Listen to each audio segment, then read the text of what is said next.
So hello and welcome to this video blog, awakening.goipath.com. And today I'd like to address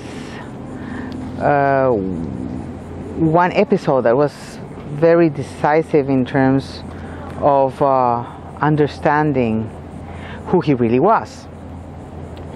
Besides receiving little by little all this information through dreams that I was sort of discerning more about him, but very difficult to just stop noticing him or stop thinking of him as a teacher. Then I separated from everybody in the group, obviously, because he separated me. I never saw the guys. I was very far away from everybody in the group. And once they started leaving the group, one by one, they started, I don't know what happened to them, but only one stayed, the oldest, stayed with him. The rest of them, little by little, decided to leave the group because they felt they've had enough of all the dark parts regarding this situation. I mean, he was teaching us a lot of things. We learned a lot of things, but the dark side of it was not nice. It was not nice. I will try to recall some of those things, but after a couple of years, that was beyond 2000 more than that. I never encountered the guys anymore. And then one day, one of the disciples that already had left the group met with him in Tower Records when it existed.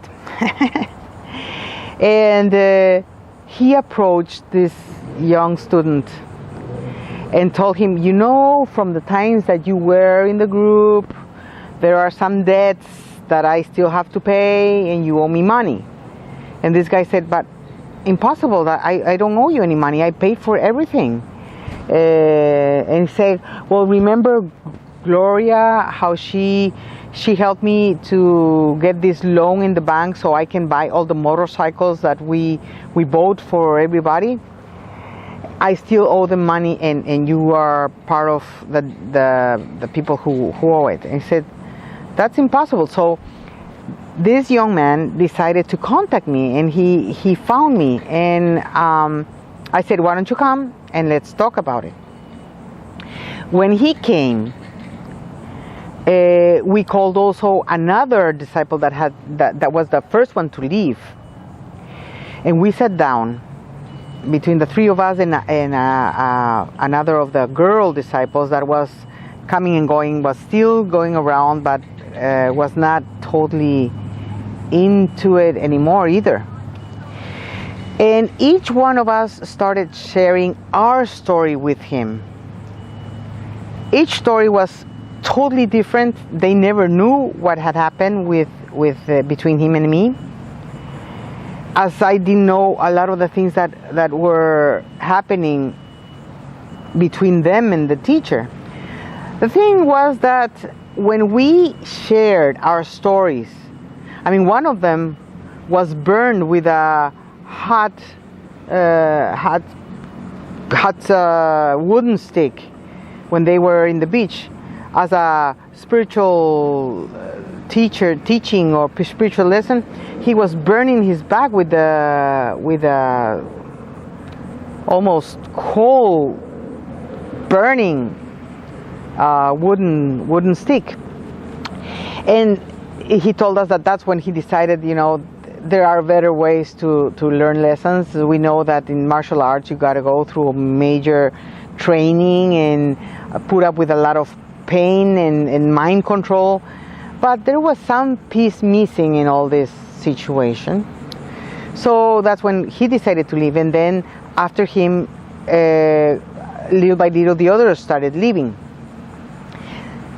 When we shared our stories and things unfolded for us, He was so strong for the other woman disciple that was with me that she had a fit. She had a nervous breakdown at that moment. She almost fainted. It was amazing because she couldn't just believe all the things that had been happening around him. And then I decided to support this guy energetically for a meeting with the teacher, because the teacher had called him for a meeting in a public place so they could discuss the money thing. And I told him, I'm going to support you energetically. I'll be meditating and supporting you, and you just go and tell him that you're not going to do anything that he asked anymore. And I guess he felt supported enough, and he went and faced him and said, you know, I'm not going to do anything that you want anymore. I'm not your disciple. So please go about your way and leave me alone. I'm going on with my life, and I don't want to know anything about you. And it was amazing, but by doing that, we were all retrieving our power. By him doing that, somehow we were all retrieving our power back to us, and sort of accepting that he was not, after all, the great master that he made us believe he was. He was, I think he taught us great lessons, and that's the valuable part of it.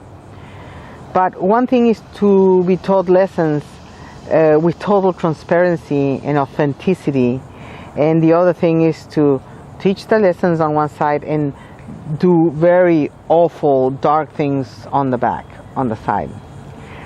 The eldest of the inside group left the group after they traveled to the United States and to take care of some clients, and he really found out a lot of dark things about him that nobody wanted to see, because we were all so enchanted.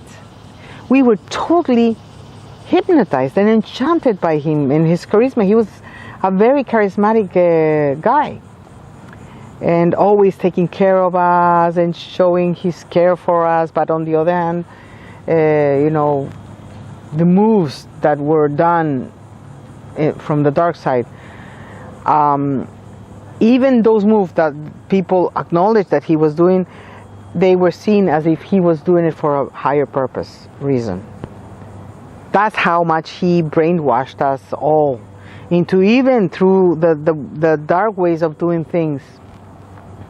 There's an ulterior motive, and there's a transcendental reason why he's doing things that way, and that was his protection regarding integrity.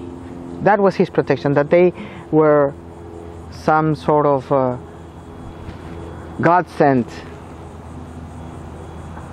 ways in he had to do things for us to awaken, for us to grow, for us to evolve and clean our karma. Oh my God.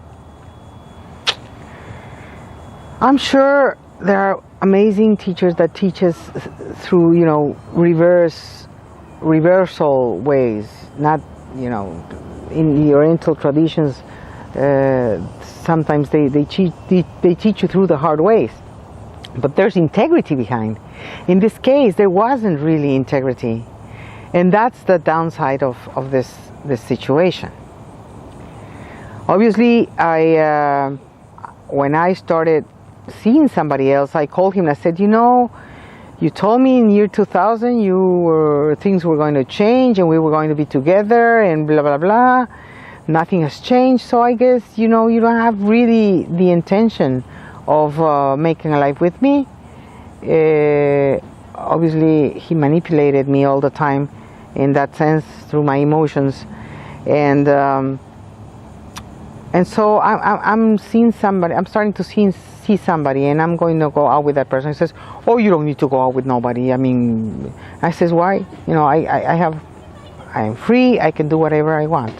You do not want to come back into my life, then therefore there's nothing you need to do." And I said, "Oh yeah, but give me some time. There's things that need to happen before we can be together." And I said, "No way. I mean, it's been 2 years. Nothing has happened. I'm not gonna keep on waiting like this forever. I don't believe there's nothing. And besides, I had been getting the information through dreams, the visit of this energy dead guy that when he died, he came to visit me. That was so amazing. I mean, God, how can that happen? But it happened. And so, and I was not even close to him. He just, I don't know why he came to visit me. Maybe because I was finding and researching more in depth into who he really was. And he gave me that little piece of information. And so it was time to wake up and to let go. It took us years to overcome the connection with him, because we were so dependent on him. As in any relationship where you're so dependent on somebody else, it may take years to overcome it. And I remember when I wrote the book in Spanish and I presented it to the public, there were a couple of parents that were very desperate for their kids, not in this, that were assisting to this group, but that they were involved in other religious groups that had become sects and other kinds of groups that have brainwashed them. And I just told them, don't tell them what to do.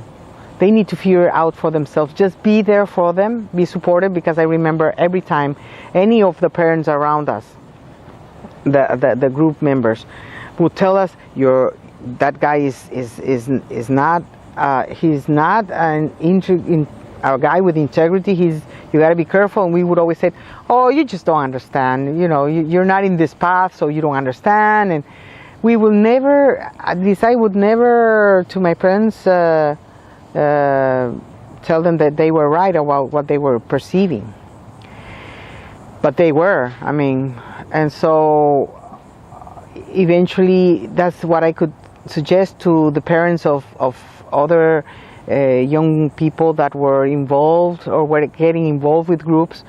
All you can do is ask them to question themselves, what they want, what do they want from this, and then just be there for them, because I've even seen some people from this was a lady that was a disciple of somebody that considered herself a teacher, a master, and it was so ego master that when she said, I don't want you here anymore, you are not serving me anymore, the teacher said to this woman.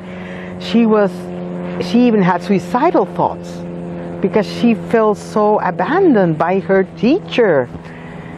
And since she had heard about my book, and I don't know if she read it, she made an appointment to seek for help. And I just told her, calm down and help her to find her own center. So these things happen.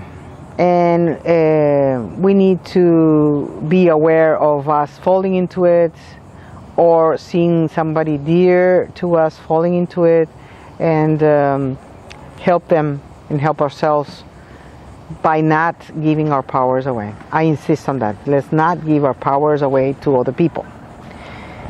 That's when we become like puppets, where they can manipulate us and use us like puppets. Only when we become like a Pinocchio without strings, that's where we can start recognizing the situations and empowering ourselves, that we are going to be able to really get things together again. Okay, if you have any questions or comments, do so by following the link in the description area that takes you to the blog. Your comments, your experiences are going to be helpful for other people as well. If you have any questions, I'll try to address them. And thank you for participating. Follow us on Facebook at awakening.goipaz, or in Twitter, just goipaz, if you've seen while I talk here and share with you these experiences. Thank you very much, and until the next opportunity. Bye.